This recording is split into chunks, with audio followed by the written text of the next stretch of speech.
Hi, everybody. It's good to see everybody. There's a Rabbi Nachman from Breslov. He said a very interesting thing. We learned this a long time ago, but I don't know if you remember it, so I want to review it. Rabbi Nachman from Breslov said that Tehillim is one of those Sfarim that contains every type of healing that a person needs, both Tehillim and Shir HaShirim. Shir HaShirim, the healing that Shir HaShirim gives, the Yanuka, who we're so familiar with now, in terms of we spoke about him, he said that if a person needs healing, they should say Shir HaShirim. This is a hard one, but I'll just tell you what he said.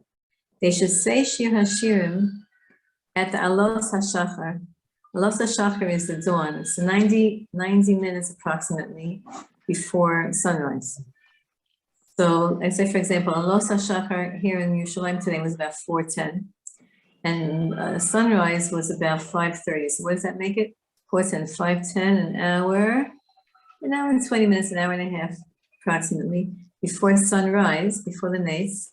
That's called Alos HaShachar, and you could look it up. Everybody here should have.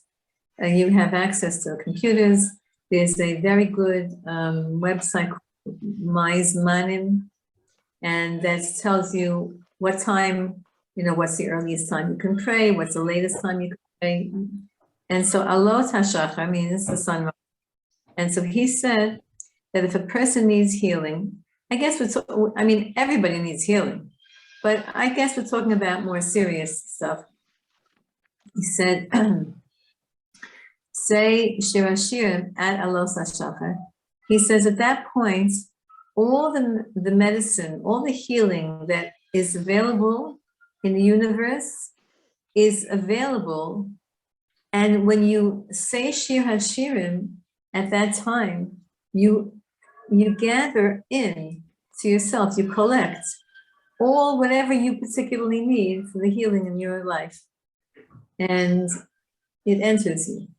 So again, the segula, the spiritual remedy, one of the many spiritual remedies for healing is to say Shir HaShirim at Alot HaShachar, at the dawn. And dawn again is in about an hour and 20 minutes, an hour and a half before. Those are halachic minutes before sunrise. And now, listen, big tzaddikim, when they say Shir HaShirim, they probably really say it with all the intentions and with all the emotion and all of that. But for us, we just probably need to say this with as much, if you're waking up early, with as much, whatever you can muster up. Anyway, why am I telling you that? Because Tehillim is also a book that contains within it every possible remedy. And so Rabbi Nachman says, whatever remedy you need in your life, pick out, start from the beginning of Tehillim and just pick out, go through the whole as much as you want. You don't have to say it straight. You can pick out any relevant psukim to what it is that you particularly need in your life right now. And just say them. So I'm going to show you a sefer. Let's see if I can put on the calendar here. Here. This is called Psukei Bitachon. Psukei Bitachon. See? You can't get this anywhere. This was, who made this? I don't know, some private person made it here. This is one of those things that it's from Rabbi Yaakov Shechter. It's one of those things that when you live in Israel, you have the perks of having all of these kinds of, you can go into a farm store and somebody will bring in like self-published, like the bookmarks and those cards that you made with the psukim, right, that we learned together. So here they have that also. So I don't know how I got this sefer. I do not remember. I didn't purchase it, I don't think. I don't know where I would have. Maybe a friend gave it to me. I really don't know how I got this sefer. But whatever it is, it's a Breslov put together by something called Karen or Torah and Charity Organization. That's what Yaakov Shechter's.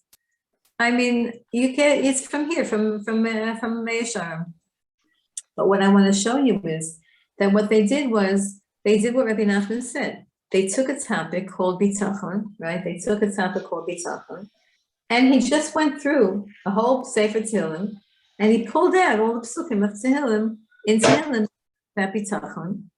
And if you want to do that as your private session with God, begging him to help you, to trust him and to calm down, then that's one way to do it. I sent you, once I did send you, right?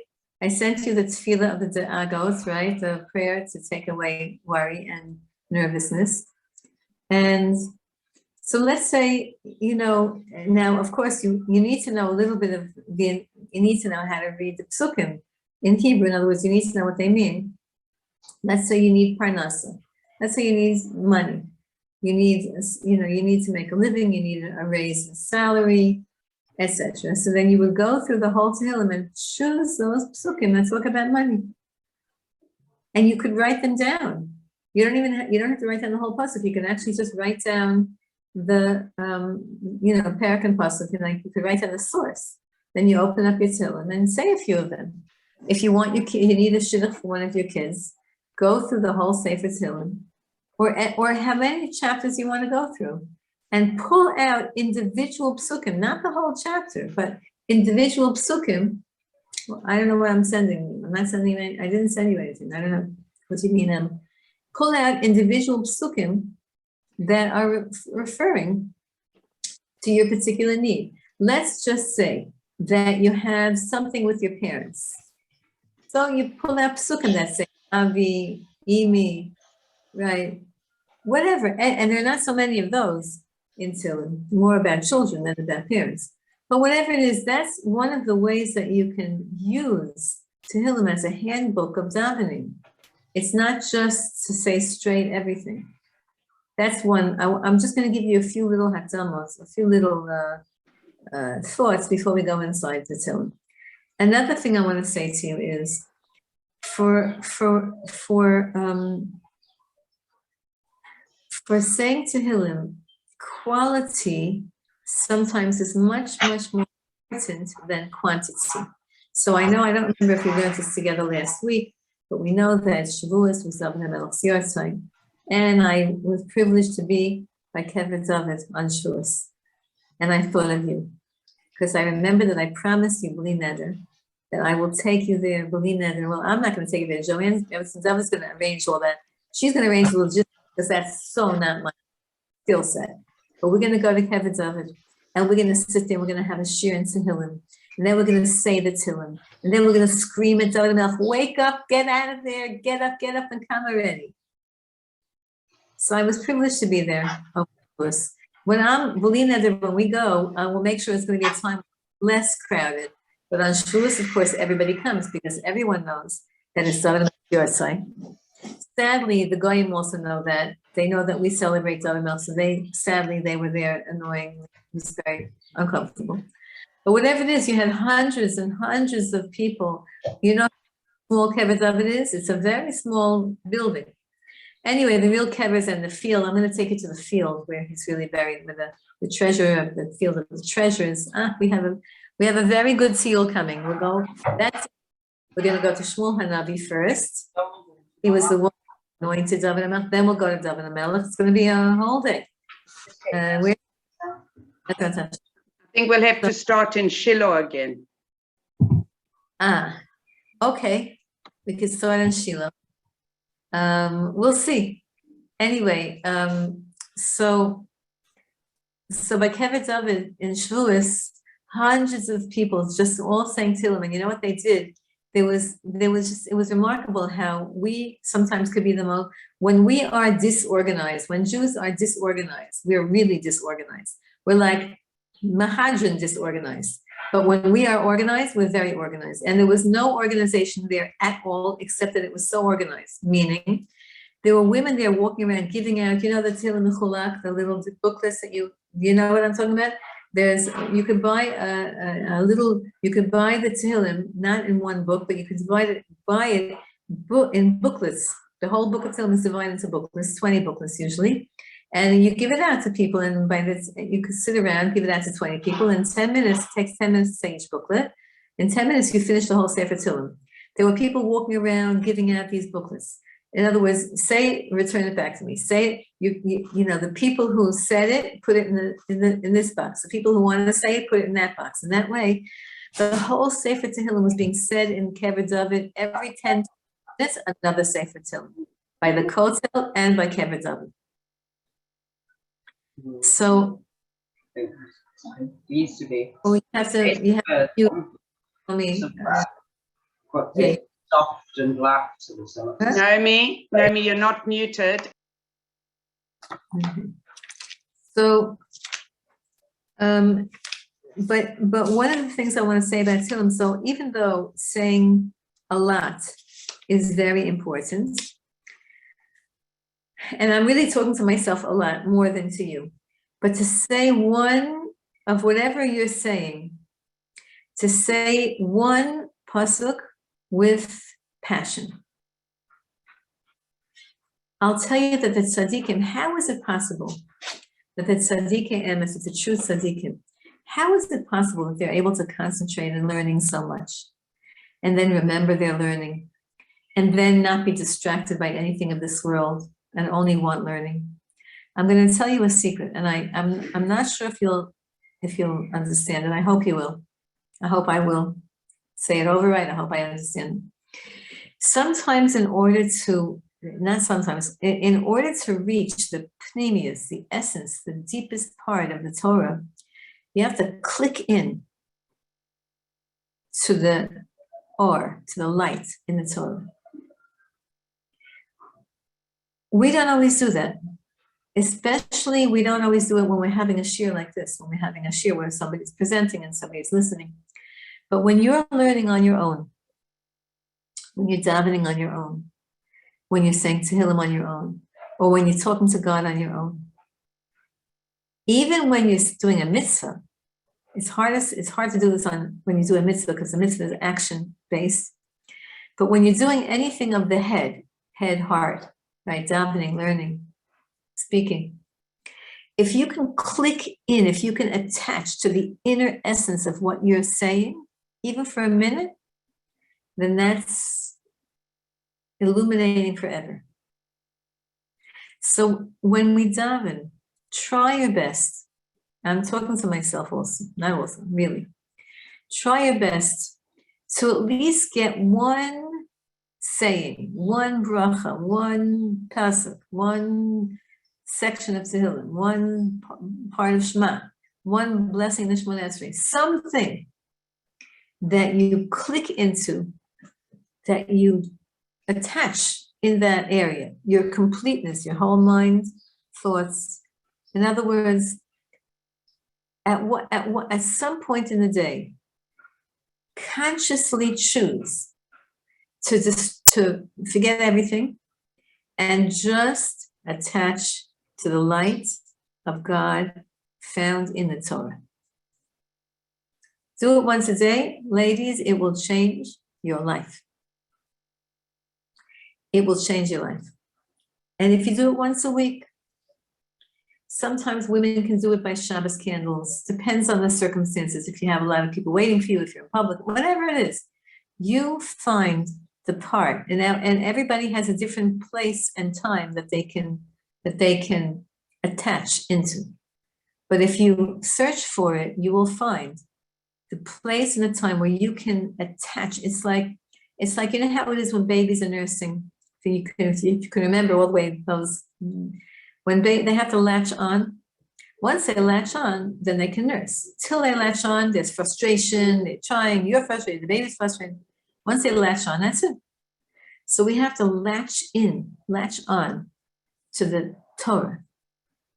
And some people are going to be able to do it. I saw a few of you nodding. By Shabbos candles, you could do it. Some people will do it by learning, by davening, whatever it is, once a day, once a week, once a month. Just try to make it part of your life. It will change your life. Everything will be able to be minimized. All the suffering and all the silliness and all the, the challenges. You'll be able to put everything into proportion. if you can latch on to that or the light, if you can. And this, I can't even tell you how to do this. It's not like I can say, okay, now this is what you do. You sit down, you close your eyes. I can't tell you how to do that. It's just a matter of you choosing. It's a choice. It's also a prayer. Please, Hashem, let me do this. But Hashem always says yes.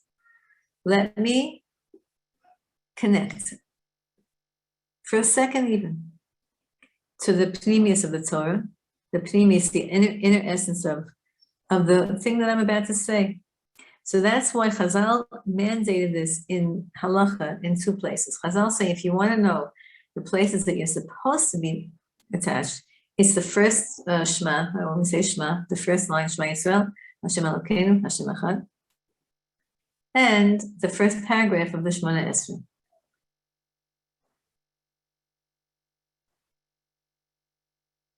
I was privileged to daven with the Yanuka of Shus in his shul and his minyan.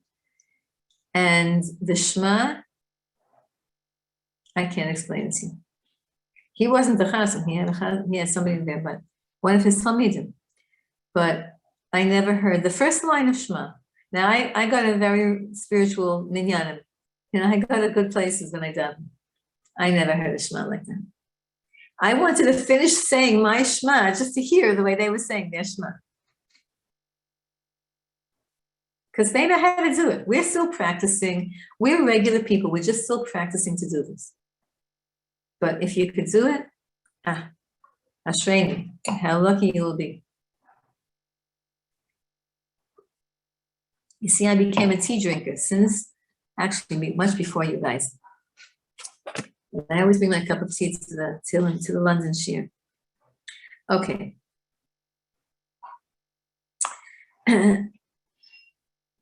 I'm going to do with you 55. We'll learn today chapter 55. And I'm taking the liberty of doing this. David HaMelech, I'm hoping will forgive me.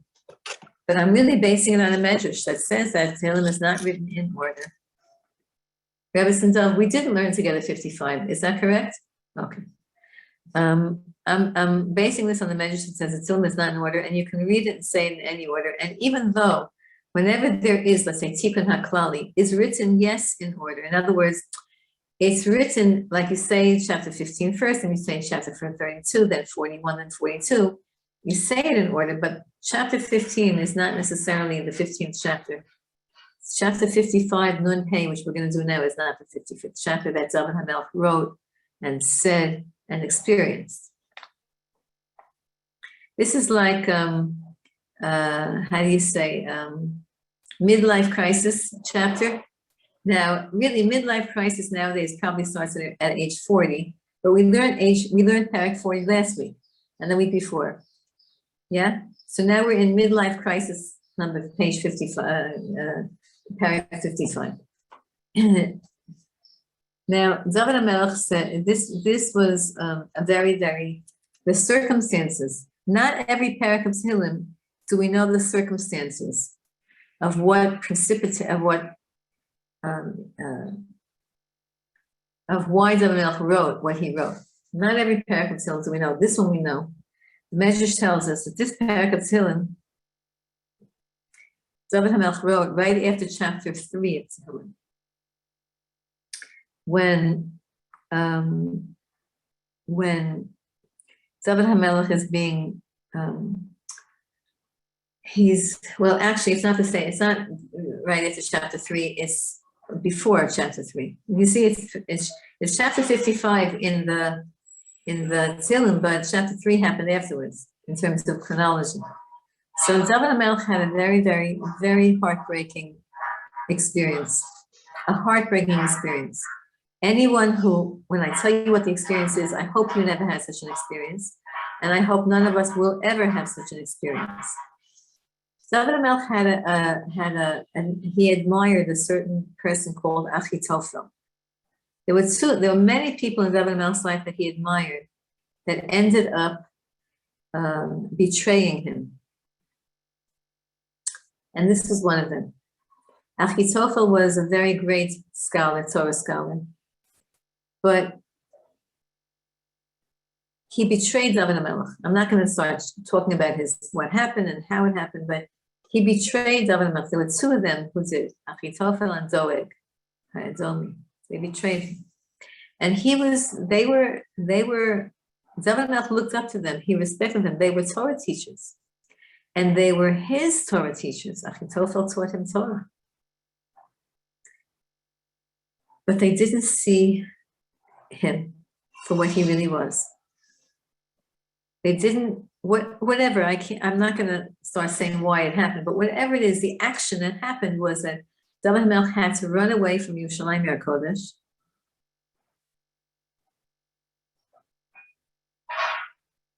Because of Achitophel. And later on, so it was very hard. It was a terrible, terrible thing. Achitophel was David HaMelech's Rebbe. He was the Rebbe of his children. He trusted his children with this Achitophel. Not just his baby children, his adult children.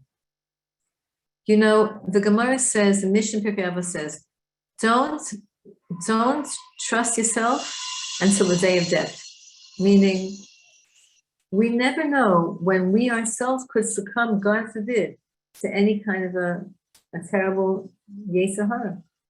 We can't trust ourselves until we leave this world. That's why they say that when a baby is born, it's crying and everybody's happy. Everybody's happy because the baby's born. It's crying because it knows the challenges are about to come to it. When a person leaves this world, the neshama is happy and the people are crying. Why are the people crying? Because they're going to miss that person. Why is the neshama happy? Because he or she is sighing in relief. Whew, I got that done. Finished. So, Achitophel betrays David HaMelech, and here's one of the reactions. He has a few prakim of Tehillim. Here's one of the reactions. Let's learn. We're going to feel the anguish of our precious and beloved David HaMelech. And you're allowed to feel anguish. Listen, we all have in our life anguish. We don't judge. We don't understand. You know that we're going to soon come up to Parshas Korach in the Chumash. And the Shrei Mishmuel says that Korach in the end will be shown to have been vindicated. Did I say that right? It'll be shown that he wasn't such a rush, he wasn't such a bad guy. Korach, who Hashem made the world, the earth open up and swallow him, that whole crazy story. So we don't understand why these things happen. All we have to do is make it relevant to us. I don't want to ever betray a friend. I don't want anyone should betray me. I don't want to ever betray anyone who looks up to me or who likes me or who I'm connected to. I want to be transparently good. And I want everyone towards me to be transparently good. Let's see David HaMelech. Nunhe. Lamanatseach beneginos maskil David. 3 different introductory words. Lamanatseach means, now the simple word means, to the conductor, that's how the English translation, to the chief musician. We know that that's the sphere of Netzach. We know that that's Netzach. In other words, when you need Nitzchias, when you need Lenasech, when you need something about eternity, whatever that is, davening for your own eternity, davening for your children's eternity. When you need to Lenasech, to be victorious, to achieve something, that's what Lenasech is. And on the highest level, Lamanasech means to God, who is the conductor of the universe and who is the overpowerer of every force in this world, who is the source of every force in this world. So Lamanasech to God, the Menasech, the one who is the ultimate power, but also to me, who is trying to be eternal, who is trying to achieve and accomplish something in this world. And certainly davening for our families, for our children. B'niginot, a nigin is a music, right? Is a melody. The sphere of niginot is a sphere of Tiferes. So it's a healing parak of Tehillim. Maskil is a sphere of Chochmah, and that's using your mind. And Lidzabed means it came to David in prophecy. So there's a lot of words there that are not necessarily emotional words, but they're focusing words. I'll say them again.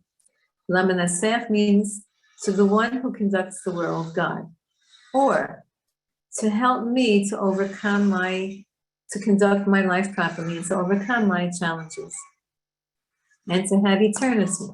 Olam hazeh, olam haba, olam hazeh, our kids, olam haba, forever. Maskil, to help me with my mind, to help me to have the right mindset. You know, we are so bombarded with media. You know, we lost Rabbi Zohar. It's the Shiva this week of Rabbi Zohar. You heard already, right? He passed out of Shavuos.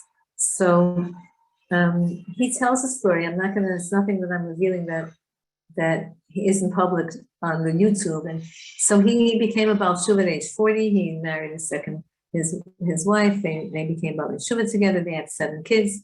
And one of his boys went off the derech. Now, it's very hard it must have been very hard to be a son of Uri Zohar, who is a very, very, probably one of the most famous people in the whole Israel. When he was young, first of all, he was gorgeous looking when he was young. You see his old videos. I remember years ago seeing a clip of his he was 86. That means it's 60 years ago. Okay, I didn't see it 60 years ago, but whatever. I saw a clip of his when he was in his 20s, and that was when we were living in America. And there were no devices, and I don't know. My school had like an Israel night, and they brought all kinds of movies and clips, and we were like, "Whoa, Israelis have long hair." He had long hair. Israelis are so good looking, and they have long hair. We always thought Israelis are like. I mean, I grew up religious, but I don't know. We didn't have that image of that type of an Israeli. Anyway, he was very popular, very good looking, very, very talented, very personable, a real character, a real personality. At age 40, somebody said something to him that made him start thinking. And he started looking into Yiddishkeit, became a Baal Shuva. Till, in the last 46 years, he's been nonstop learning and teaching and learning and teaching. You all know his story that he gave all of his money away to all of his kids. He lived in his machsan. The machsan is like a tiny room. That was his whole house, a machsan. They made a room. He had one room. He had millions. He had people who were, when he was in the movie business, he had people who were kissing his feet, throwing diamonds upon him, everything. He had the world. Not interested, only talk. Anyway, one of the things that he said was this generation, it was a very good message to share. He said, this generation, when kids go off the derech chas v'shalom, in this generation, they're not to be blamed. They're mamish anusim. He used the word anusim. Anusim means, I don't know how to translate that into English, like a person who is, let's say you have a little kid who's 2 years old, God forbid, a Jewish kid who was kidnapped and raised as a Christian and has no idea, or even stolen at birth and has no idea. That's called anus. Anus means forced to be a certain way with no choice whatsoever. They have no free choice. Let's say that person is raised in, I don't know, in Ireland someplace, and there's no internet, so they have no access to anything Jewish, other than they're raised in a church environment, in a community like that, and they don't know that they're Jewish. And that's how their whole life is. And they might even die like that. They have no idea. It's a terrible inui for the nefesh. It's a terrible, terrible torture for the soul. But let's say that's called anus. Anus means forced, without free choice. So he said this generation has no free choice. Imagine you have a girl, all day long she's looking at magazines, and she sees how the models dress. You're going to start to tell her about tznius. Her eyes are used to seeing lack of tznius. To her, short dress, short sleeves, whatever, that's normal to her. Like that's what her eye is used to seeing. That's one of the advantages of when you live in a religious neighborhood and your eye gets used to seeing women properly dressed, then that's what you're used to seeing. So you associate that look. Your eyes and your brain associate that look. Then you have a mind, the Torah mind. So here the word maskil means to get a Torah mind, to get the right mindset. So say this parable pasuk for people that you know who are their minds off. I always tell my students, I would love to be brainwashed by God, meaning I would like my brain to be washed out from all the stupidity I saw when I was a kid. And who needs that to be in the brain, to take up space in the brain? Ha'azina Elokim tefilasi. Please, God, listen to my prayer. V'al tisala mitchinasi. And don't hide yourself from my begging, because I'm going to say something now, Hashem. I need you to pay attention. Did you ever say that to any people in your life? Like you call somebody and say, listen, I need to talk to you. And you hear them clicking in the background or cooking in the background, or you hear them talking to their kids in the background. You say, no, I need you to listen now. I need you to listen. That you're allowed, I mean, if you have a friend or a person in your life who you could do that to, you're allowed to say that. They might say, listen, now's not a good time. You might want to preface it by, is now a good time because I need you to listen. And they might say no. Well, I have all the kids on top of me. I have a class to give. The phone's ringing. I have to run to the meetings, whatever. But I'll give you, make up a time. But this is what David Melch is prefacing. Please, Hashem, listen. And he uses the word Elokim. The name here, God, he doesn't say Yud-Kei Vav-Kei. Yud-Kei Vav-Kei is the name that we talk to God when we need his mercy and compassion and love and understanding. Here is Elokim. Elokim means I need to talk to you straight. Elokim is Midas Hadin. Now, we don't usually like to activate or wake up the Midas Hadin, the power of judgment, because we get scared about that power of judgment. But here David Melch is accessing that. He says, I want to speak to that. I want to speak to you in my prayer in a focused, clear, defined way. Ha'azina, listen, Hashem, tefilati to my tefillah. Now remember, ve'al tit'ala mitchina. Say, don't like, be distracted. Don't push your head away from my tchina, Now what's a tchina? So you all know, a tchina, the word tchina is to beg. It's an interesting word, the word tchina. It means to beg, tachanunim. But inside the word tchina is the word chen. Chen means, I want you to love me, even though right now I'm begging you for something. But I want you to see my chen. I want you to see my beauty, my charm. Right? So a tchina is a very important word. So remember, we learned this a long time ago, Baruch Hashem, because of all the tzevet, because of the staff, because of Rebbe Dov, and because of Tzipi, and because I was so excited to hug last week, and because of the seeds, the whole tzevet, the whole staff, we're learning till now for a very long time at Me'ev Esrim. So we know the rule that we learned a long time ago, but here we're seeing it illustrated very carefully, that sometimes in Psukim, David Melch makes the same statement twice, the first phrase, and then he repeats it in a second phrase in a little bit of a different flavor, a little bit of a different word, different words.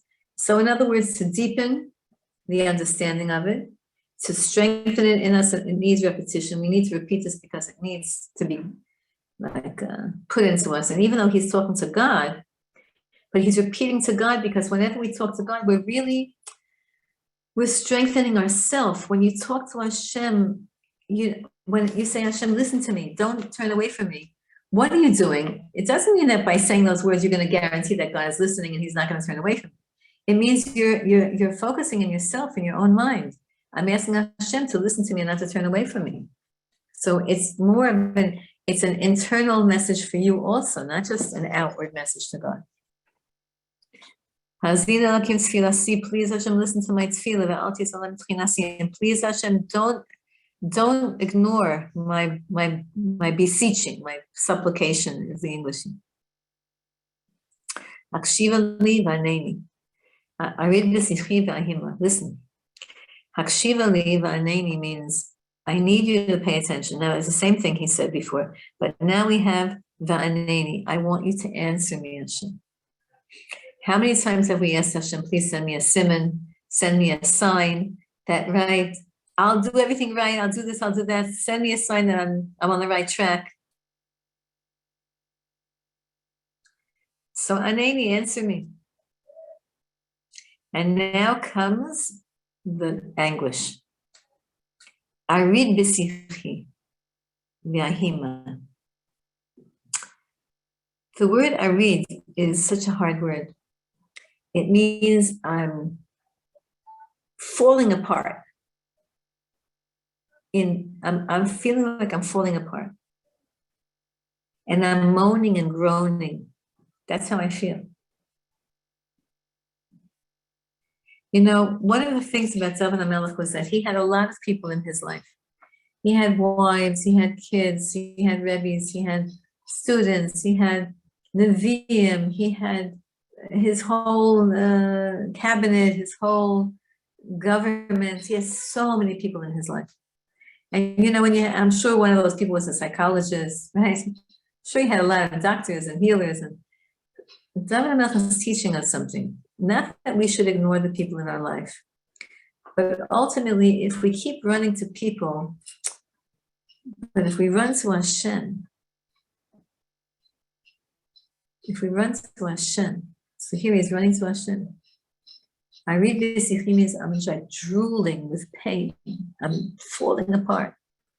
I'm crying. And why? And because of what just happened to him.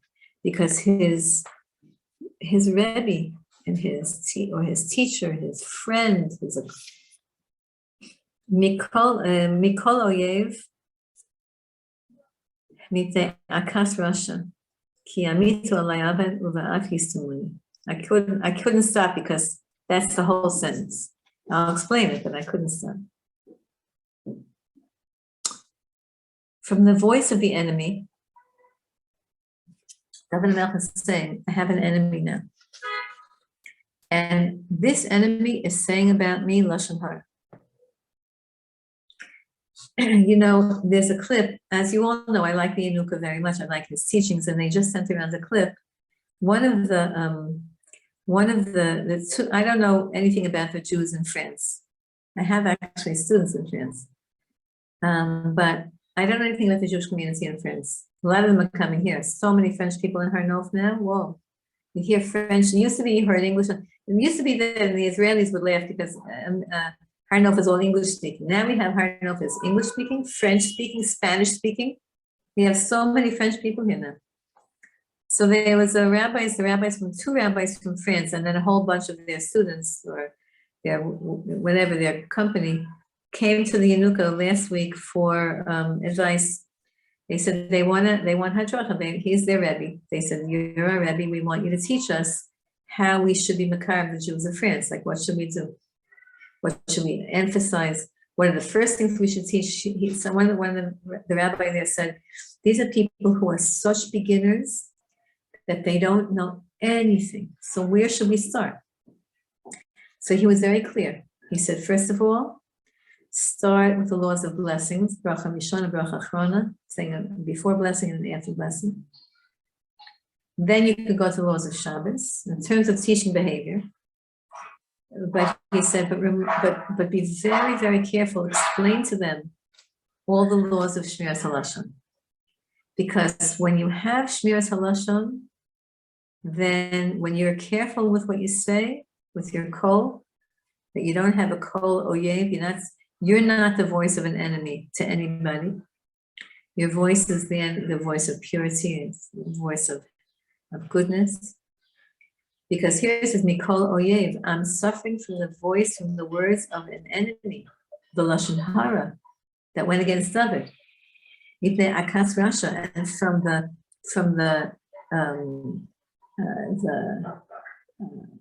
how do I say that, like the aggravation I'm getting from this person. Because they're accusing me. They're saying that I did something wrong and I didn't.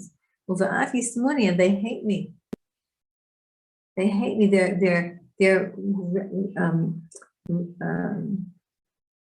trying to bring up, they're trying to create hatred against me. David HaMelech is saying, I am the victim now. I'm a victim of Lashon Hara, of anger, of hatred. It's not just some gossip. It wasn't just gossip. David HaMelech had a lot of gossip. Anybody who's a public figure has gossip about them. That's just how it is. And certainly David HaMelech, who had there was so much controversy in his life. But here they're stirring up and trying to create animosity and hatred towards me. And it's false. Now David HaMelech says, if I was doing something wrong and they were saying listen, you did this wrong, we're really upset with you. If that was the case, I would listen and do tshuva. But they're saying things that are not true. Now, this same verse is in chapter 3. Rabim kamim alai, Rabim amim nafshi, and you shall sell be'elakim. Big people. There he disguised it. He said, big people are going against you. He's saying that he's a sinner. He's bad. He's wrong. But you see, what's happening in this parak is that the Medrash tells us the background for this parak is that they actually tried to think about killing David HaMelech and letting his son Avshalom take the kingdom from him. Now, you know, in England, there was a lot of that. Didn't you have Henry VIII? He killed a lot of people. He kept like wanting to change. It's always like that in the, you know, in America, it was always cops and robbers. Like that was what the TV shows were about. And then in Europe, it was about the, you know, this king wants to kill all of his sons, that he shouldn't have anybody trying to take the kingship away from him. That's a common, as sick as it is, it was common in the world of royalty to try to wipe out the opposing family who was trying to take away your sovereignty. That's just how it was. People got married, not because they liked each other, but because if I marry her, I'll inherit her kingdom. Yeah, one of the kings your king married some Spanish lady, or maybe a Spanish king, maybe a lady married a Spanish king. I don't know, all that stuff. It was all about retaining power, retaining kingship. So in the world, doing that was normal, but not by Jews. By Jews, that was horrific. It's horrific to do such a thing. And it was tried. They tried to do it on David HaMelech. Later on, they did it after David HaMelech passed. Sadly, there was a lot of against his family, killing against his family. But that's what's going on here. And so he says, "Libi yachil b'kirbi." I'm saying these words so blithely and simply. David HaMelech is screaming to God. Libi yachil b'kirbi. I'm terrified. My heart is terrified. Yachil means pachad. It's terrified. I'm he was saying about himself, he's having anxiety. He's having terror attacks. He's having trauma. David HaMelech is saying this to God.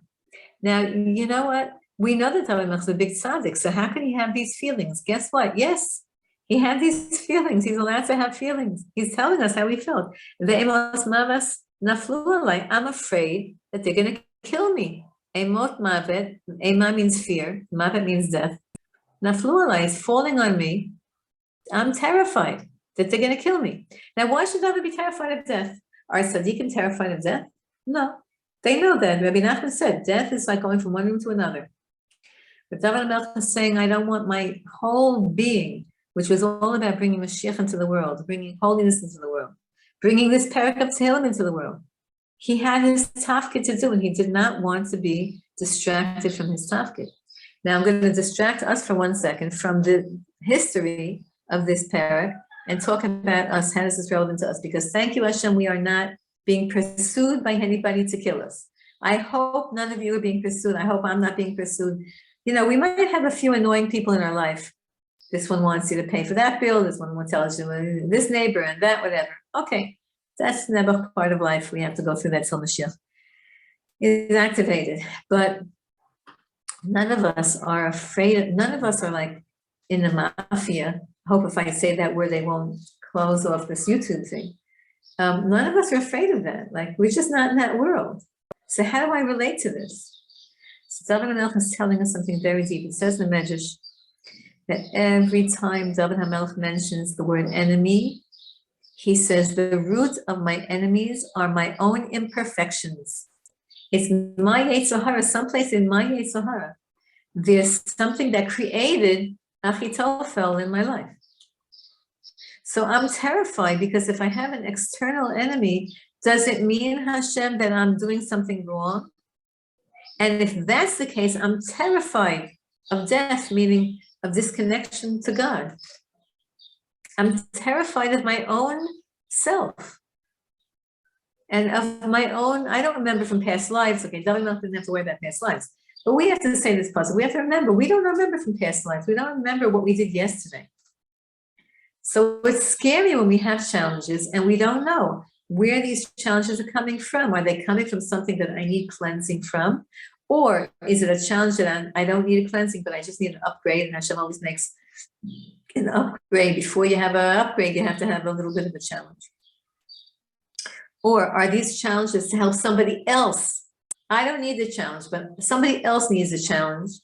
And I'm going to have that same challenge and I'm going to respond properly. And in that way, subliminally, and because all of our souls are interconnected, I'll help somebody else that I might not even ever meet in this lifetime. I might only meet that person after 120 or when Mashiach comes.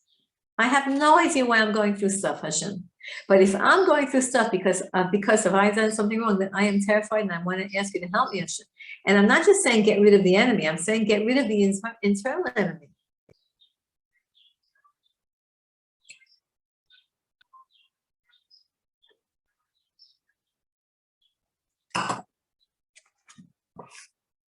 Hashem, my heart is breaking inside of me. It's terrifying. I'm so scared of dying, meaning I'm so scared of detaching from you. What is death? Death is a detachment of the soul to the body, but it doesn't mean bad. It means the soul goes to a much higher place. But another type of death is when, God forbid, and this should never happen to any of us, we should never ever die, meaning we get detached from God. We get separated from God. Now, the Gemara does say that when David HaMelech wrote Tehillim, he wrote it for all of us. So he knew that there would be Jews who this parak of Tehillim, or this pasuk, is relevant, because we indeed are afraid of death. We're regular people. We're not like such tzaddikim. We're regular people. We're afraid. When you hear about somebody dying, you get nervous. You get scared. Why do people get scared? Because the truth is, and for the past 5,782 and a half years, people have been dying. We hope that's going to stop. We hope Mashiach is going to come. We're not going to experience this. Amen v'amen. But we don't know. We're just waiting. We have to wait and see, but it's really a wait and see. We're waiting what we want. Sorry, I just dropped the one. See what I just did? I just dropped my iPad. Sorry. I just messed everything. Did I scare you? Sorry. Oh, yeah, sure.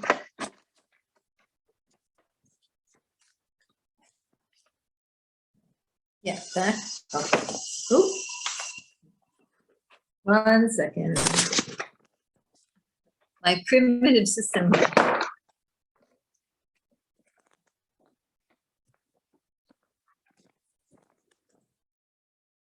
Okay. All right.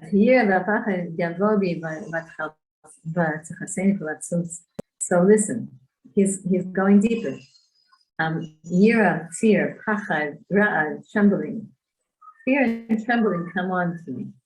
But chaseni palatzus, and I'm covered with, mifletzet is a monster, means horror. So why is he doing this? Why is David doing this? If anybody here is a trauma therapist, which I am not, but most of us have had trauma, so we've spoken to people and we know what helps and what doesn't help. Trauma therapy, one of the things that they teach you is the best way to get out of trauma is to talk about it. Let the person talk and talk, review it. They should describe what happened. Tell me what happened. Tell me again what happened.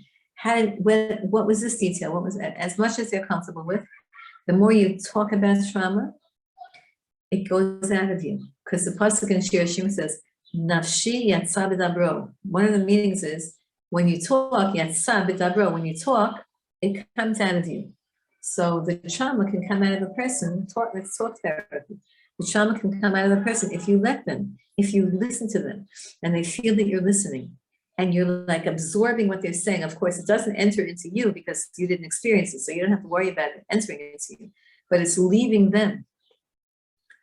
So David HaMelech is, in my opinion, I didn't see this in an interpretation in the comments, in one of the commentaries, but just by my interpretation, because it's hard psukim to say these psukim. We're not going to have time to get to the good part yet. We'll have to wait until the next week to get to his upbeat part. But right now he's going deeper and deeper and deeper into explaining how miserable he feels. And to me, one of the million things that I'm learning from this is you're allowed to do that. And sometimes to get rid, you have to express yourself. You have to allow yourself to express those feelings, even if they're horrible. He says the word palatsut. Palatsut means literally, it means a monster. It means, okay, they translate it as horribleness or horror, whatever. But it means like a monster is covering me. This trauma trigger. It's a trigger, it's traumatizing.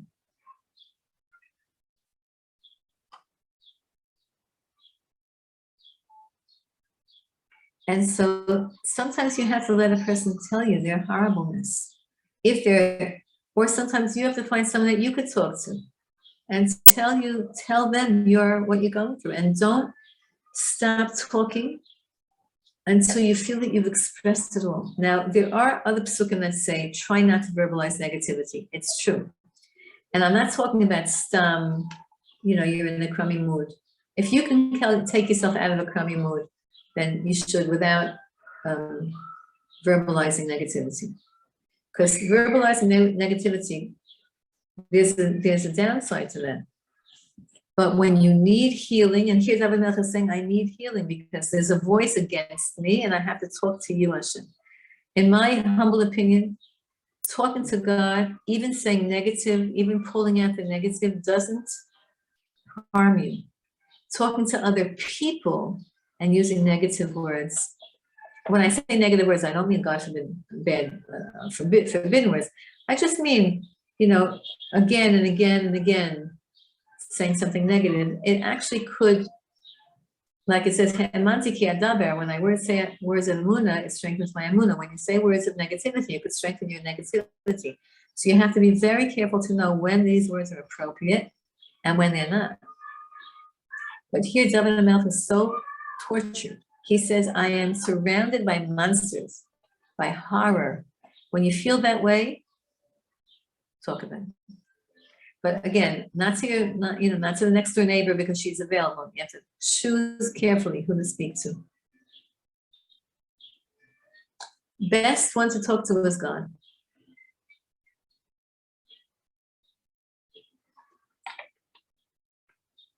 One more pasuk. I have another 2 seconds. Va'omar and act. This is how I feel, Hashem. I wish I could just fly away from this whole thing. Give me wings like a dove, and I'll fly away. I'll fly away. And then I'll land someplace else. I'll relax. Did you ever feel like that? Of course you felt like that. We've all felt like that. Like, I just need to get away. You know that when you get away, you're going to come back to the same whatever. You have to I can't anymore. I just need to get away. If I could fly away, we've all said that. Why? Because David Melch said it. Okay, he said it maybe for us. Maybe he felt the same way. The truth is that he didn't want to fly away, meaning he didn't want to leave his life. He just wanted to be rid of all of the opposition that's holding him back from accomplishing. I wish I could fly away. Now listen, I don't want to fly away because I love living here in Har Nov Yerushalayim HaKodesh. I don't want to fly anywhere. When I have to fly, I don't like it. You guys could say this pasuk to come here, right? But the idea is, David HaMelech is normalizing something, in my opinion. These last things that I see, these last 2 statements is just my opinion. He's normalizing a feeling that all humans have when they're just overwhelmed and saying, I can't handle this anymore. I would rather be a bird and fly away. Now, who else said that? You all know. Who else said I'd rather be a bird and fly away? Moshe Rabbeinu. When Hashem said, Moshe Rabbeinu, you can't go into Eretz Yisrael, Moshe Rabbeinu made many different tefillot, 515 prayers. And one of the prayers was, listen, make me a bird. Okay, if I have to leave this world, don't bring my neshama back in a person. Make me a bird. And I'll just fly over and I'll live in Israel. I'll live in Hakablan backyard. on a tree someplace. I don't know if that means what you just said, Jenny. You heard it. Also Jenny. I don't know who's Jenny. So the idea is, I want to escape. And David Melech, when he says that for us, because we feel like we want to escape. And we're allowed to say this pasuk when we feel like we want to escape. Of course, you can't just end by this pasuk. You have to say the rest of the parak, because he comes back to, he comes back into reality, and he comes back to his life, and he solves everything, and he works with them when but we have this idea now also of wanting to escape. Now also there's another way of learning this, al-pi Chassidus, is that when we feel that we're being too dragged down into the gashmias of this world, into the materialisticness of this world, you want to lift yourself up a little. You want to be like a Yonah. A Yonah is the kind of bird that is very faithful to its mate. And our mate is Hashem. So if you're getting stuck in the gashmias of this world, in the mud of this world, what's the mud of this world? We all know everybody has different mud. This one has to dress a certain way, this one has to live a certain way, this one has to, do certain tasks that are distasteful, whatever. Everybody's mud is. Sometimes we want to elevate ourselves from that mud, and also we want to elevate the mud. So, okay, we're going to stop here. I know it's really a crazy place to stop, but we will continue Be'ezrat Hashem. Read the rest of the parak on your own. Read the rest on your own so that you can, get an idea of the words. And we'll continue Be'ezrat Hashem next week. We know that we have a new lease on life in Tehillim. Why? Because we just got Shavuos. Every Shavuos, Hashem gives us our portion of Torah for the upcoming year. And our portion, certainly within the Torah of Tehillim, because Tehillim is Zavar Melech's Yortzeit. Shavuos is Zavar Melech's Yortzeit. So we know we have a whole new flavor of Tehillim coming towards us for this upcoming year. Let me say hi to everybody. Hi, Dahlia. And hi, Katie. And hi, Pauline. And hi, Shoshana Kaplan. And hi, Nomi. And hi, Paul. Don't go off the screen. As soon as I start saying hi, people pop off my screen. I don't know what happens. Hi, Yehudit. And hi, Janice. And hi, Rosalind. And hi, Mrs. Morris. And hi, Sheila Kaplan. And hi, Mrs. Danziger, and it was so nice to see your daughter and your granddaughters last week. And hi, Janice again. Hi, and hi, Tippy. And hi, Tippy. It was so good to give you a hug last week. And hi, Emma. And hi, Carmen. Oh, 1 second. Is that the Carmen? That's Carmen. That's Carmen. Yeah. Oh yeah. You came to our share. Yeah, good. And hi, iPhone, whoever that is.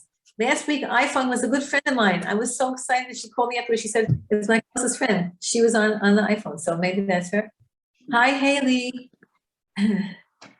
Stay strong. Everybody should stay strong in their whole life. As I say it to everybody, I said hi to everybody. Let me go off my screen now. And yeah, okay. Have a good Shabbos, everybody. Thank you. Good Shabbos. And lovely to be with you always. Thank you for that. That was beautiful. Thank you. Wait for you guys to come back. Thank you. Shabbat shalom. Thank you. Shabbat shalom, everybody. Bye.